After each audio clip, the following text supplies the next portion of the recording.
Well, Black Panther has come out and we finally get to explore the character that was introduced in Captain America Civil War nearly 2 years ago. And according to this movie, it takes place only a week after that. That is like some Pokemon levels of time crunch. Anyway, Black Panther follows T'Challa, who's the new king of Wakanda after his father's death in Civil War. Honestly, in this film, Wakanda is a character in and of itself. It has so much personality and it's such a beautiful locale, and to me it's easily one of the reasons why this film shines above some of the other Marvel movies. The music is also completely stellar, really giving this film its own identity. This film has absolutely gorgeous costume design as well.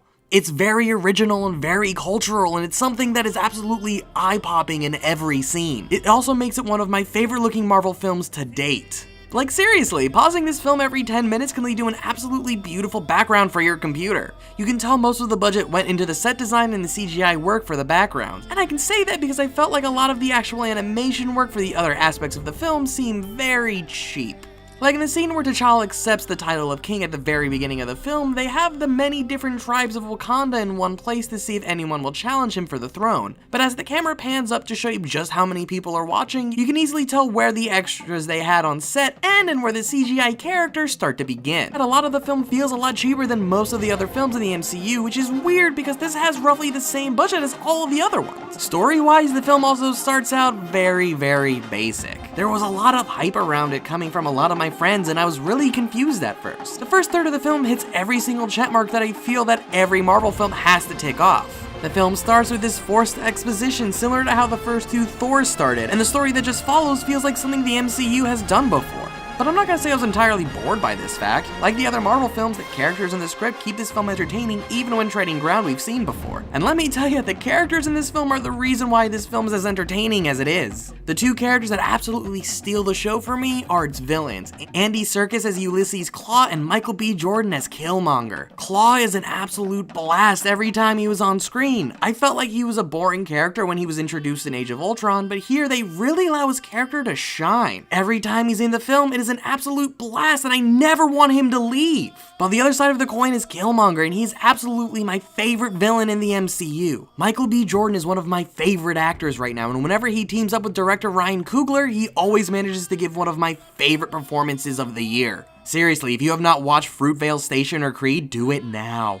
Once the film switches its focus on Killmonger as the villain, the boring, tired MCU formula really starts to change up. The film's themes become the most realistic that the MCU has ever had. He brings this angle of slavery, racism, and the exploitation of Africa throughout history to the story, which is something I never expected a Marvel film to tackle, especially with such grace. He hates the fact that Wakanda stood idly by as the world took advantage of the African people and feels that he can use their advanced technology to avenge his ancestors. That is so cool, and the film handles it so well, not only leading to moments that work naturally in the film itself, but is also a very biting social commentary in our current climate. Every time he talks, it's incredible. His last line in the film is something that stuck with me after the film ended, something no other Marvel film really has managed to do. And above that, look at that armor. You can't tell me that isn't just a live-action Vegeta.